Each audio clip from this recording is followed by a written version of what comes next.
Have you ever noticed how the most dangerous predators hide behind the most trivial, mundane complaints?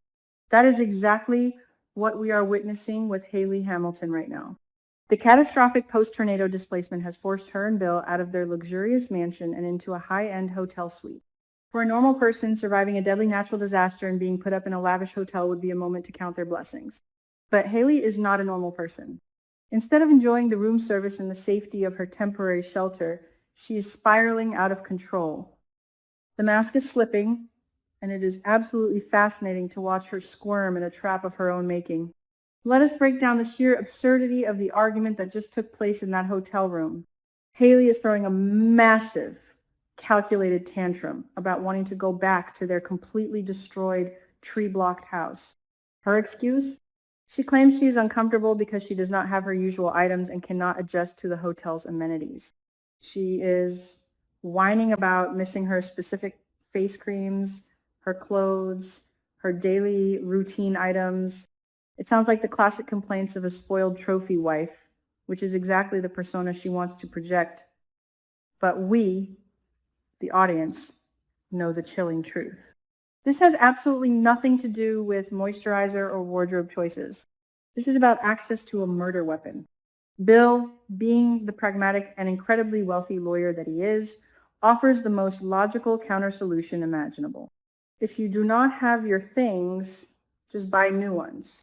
He essentially offers her a blank check to replace whatever she needs to feel comfortable. He reminds her that it is going to take significant time to clear the massive trees and debris blocking their estate. Why risk your life going back to a disaster zone when you can just go on a shopping spree? This completely logical, generous response is the absolute last thing Hayley wants to hear. It leaves her utterly powerless and completely cornered. She cannot argue against his logic without sounding completely irrational. This is where the psychological warfare gets incredibly interesting. Bill is a sharp, observant man. He is a top-tier attorney who makes a living reading people and catching them in their lies. He is already looking at Hayley with a hint of suspicion. Why is his wife, a woman who notoriously loves spending his money and living in the lap of luxury, suddenly turning up her nose at a five-star hotel experience? Why is she so stubbornly, desperately insisting on returning to a dangerous property? Bill's instincts are tingling.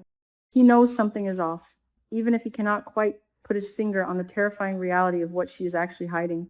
As soon as Bill leaves the room, the facade completely shatters.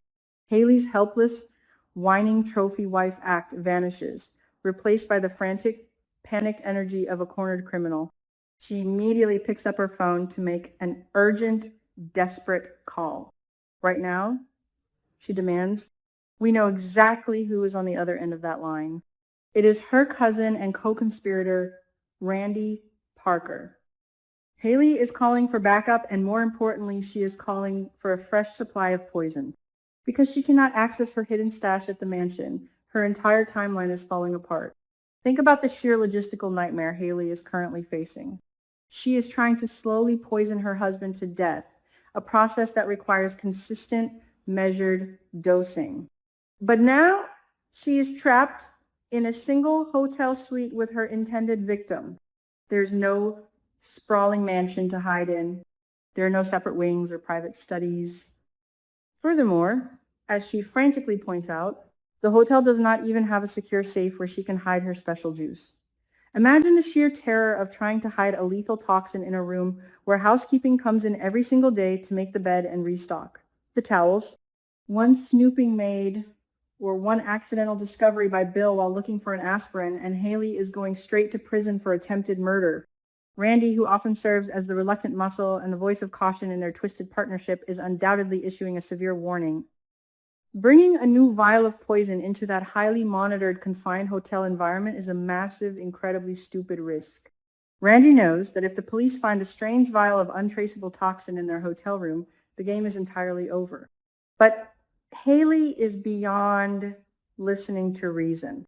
She is furious, frustrated, and completely blinded by her own greed. She is complaining bitterly about the lack of a safe hiding spot, but she is entirely unwilling to pause her lethal operation. Why is she in such a frantic rush? Why not just wait until they can return to the mansion to resume the poisoning? Enter the Genoa City heir, Kyle Abbott. This is where Hayley's true terrifying motivation comes into sharp focus. During the country club fundraiser, before the tornado ripped through Fairmont Crest, Hayley and Kyle shared some incredibly flirtatious, chemistry-filled moments. She even took off her wedding ring when she was with him. Hayley has caught the scent of the Abbott fortune, and it is intoxicating to her. Let us be completely honest about Hayley's endgame. Bill Hamilton is wealthy, but he is currently stressed, aging, and dealing with a massive amount of family drama. Kyle Abbott, on the other hand, represents young, fresh, astronomical wealth. He is a golden ticket to a level of power and luxury that Bill could never provide. Hayley's timeline has accelerated because she wants to secure her status as a wealthy, grieving widow as quickly as possible so she can pack her designer bags and head straight to Genoa City to sink her claws into Kyle. She is rushing the murder because she is impatient for her next massive payday. But this brings us to the most fascinating question of all. Why is Bill missing the glaring red flags?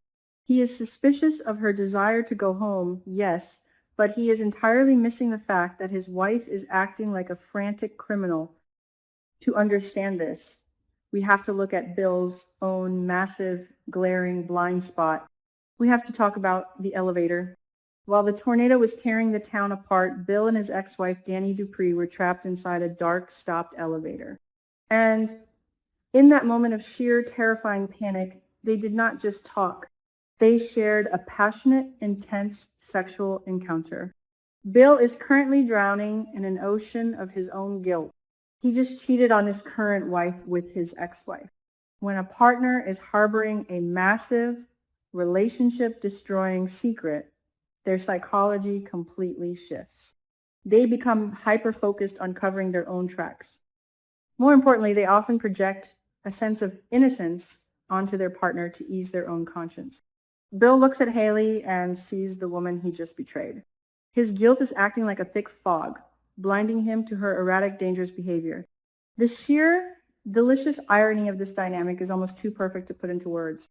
Bill is sitting in that hotel room, sweating over the fact that he betrayed his marriage vows in a moment of panic. He thinks he is the villain of the story. He is desperately trying to act normal, hoping Hayley does not smell Danny's perfume on his collar or notice the guilty shift in his eyes. Meanwhile, the woman he is feeling so incredibly guilty about betraying is literally pacing the room, furious that she cannot access the poison she needs to stop his heart. He is worried about a divorce. She is planning a funeral. This dynamic is pushing Hayley to make sloppy, uncalculated mistakes. Her desperation is causing her to crack under the pressure. Just look at her near miss with Naomi Hawthorne. Naomi practically walked in on Hayley, leaving a frantic message about needing a safe for her special juice. Hayley had to pivot wildly, lying through her teeth that she was losing her temper because she was overwhelmed with grief over the tragic death of Derek Baldwin. It was a pathetic, fumbling excuse, and Naomi, who has always seen right through Hayley's gold-digging facade, immediately called her bluff by asking for her favorite memory of Derek. Hayley, of course, had absolutely nothing to say. The walls are rapidly closing in on Hayley Hamilton. She is trapped in a hotel without her weapon. Her husband is unknowingly observing her strange behavior. Her stepdaughter is catching her in blatant lies, and her co-conspirator is warning her to back down. Yet, the allure of Kyle Abbott and the Genoa City elite is pushing her to double down on her lethal gamble. She is playing a high-stakes game of Russian roulette, and she is convinced she is the smartest person in the room. But here is the brilliant, unexpected twist that makes this storyline an absolute masterpiece of soap opera writing. What if Bill's infidelity is the exact thing that saves his life? Think about it. Because Bill is feeling guilty about sleeping with Danny, he is acting strangely. He might avoid Hayley's affectionate gestures. He might decide to sleep on the hotel sofa out of subconscious guilt. Most importantly, he might turn down the special drinks or room service meals she tries to offer him, simply because he is too tied up in knots over his own betrayal to have an appetite. Could Bill's moment of weakness in the elevator literally be his saving grace? If he avoids her poisoned peace offerings because he is too busy feeling like a terrible husband, Hayley's entire accelerated timeline will crash and burn. It is a stunning paradox. The very act of destroying his marriage vows might be the exact mechanism that keeps him breathing long enough for the truth to finally come out. As we watch this incredibly tense hotel standoff unfold, we are left with a massive, lingering question that will keep us on the edge of our seats. Who is going to go down first? Will Hayley's desperate, sloppy rush to secure the Abbott fortune finally expose her as the cold-blooded Black Widow she truly is? Or will Bill's overwhelming guilt over his elevator rendezvous blind him just long enough to take that final, fatal sip of her special juice? One thing is for absolute certain. This luxury hotel suite is about to become the most dangerous room in Fairmont Crest. Keep your eyes peeled because the fallout from this is going to be spectacular.